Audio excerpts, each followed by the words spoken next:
Welcome to Lime Rock. I'm Nick, founder and coach at Corner Faster. We host test days for current racers and an SCCA accredited school for the next ones.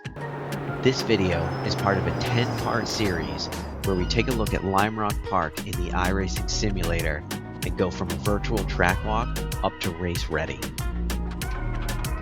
This is the 5th video in the series and it's all about getting back on the gas.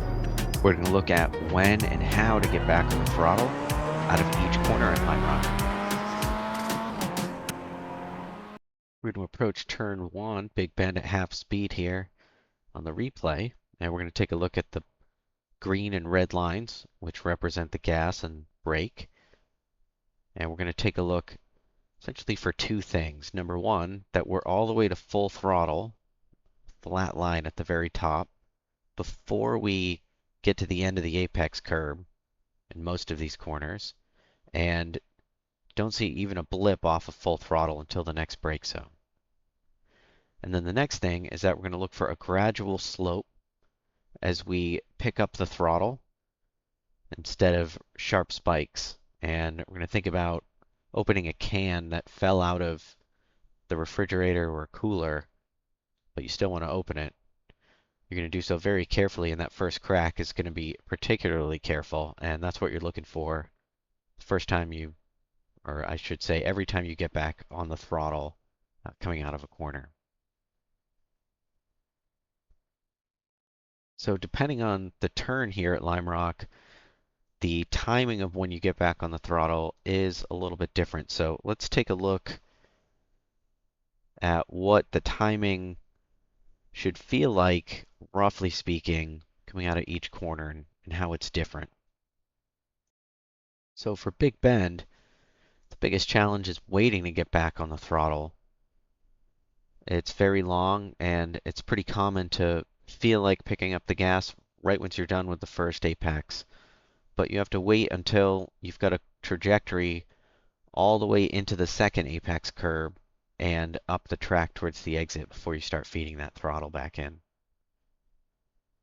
And then for the left-hander, we're not trying to exit onto a straightaway. We're trying to just keep the car stable and lined up on the left side of the track for the right-hander.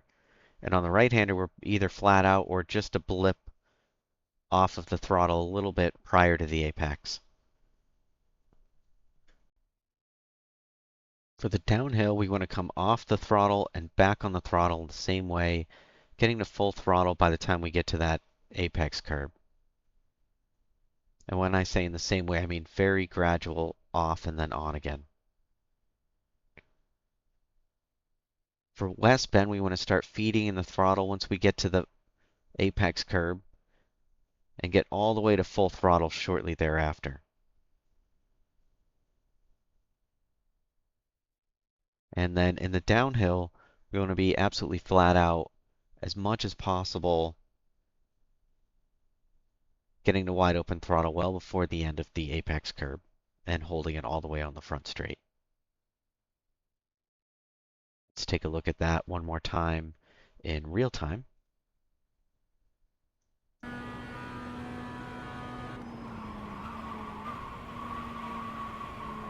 To wait to get back on the throttle and then squeeze it all the way to full throttle before the end of the apex curve.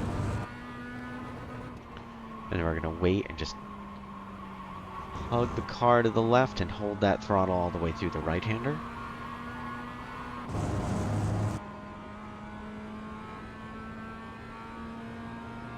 Ease off and then squeeze back on the throttle in the uphill. Maybe a little bit too much commitment there. And then squeeze onto the throttle coming off the apex of west bend. And then finally flat out by the end of the apex curve in the downhill. So that's it for content for this video, focusing on getting back on the gas each time here at Lime Rock Park. Stick around for the next video where we take a look at turning the wheel.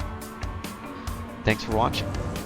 Check out cornerfaster.com and we'll see you at Lime Rock.